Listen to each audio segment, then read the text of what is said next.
Welcome, today in front of me Motorola Moto G50, and I'll show you how to log out from Gmail account on this device.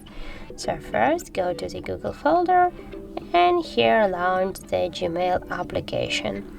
Right now go here to the right upper corner, tap on this icon, and as can you see we are logged in into 2 Gmail accounts.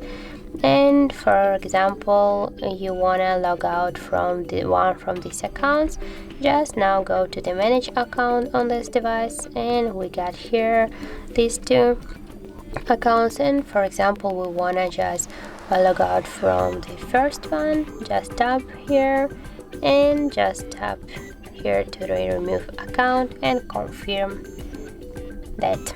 So as can you see, the first account is gone, and now we'll just check. Yeah, as can you see, we are logged in just into 1 account. So that's how it looks. If you found this video helpful, leave like, comment and subscribe our channel.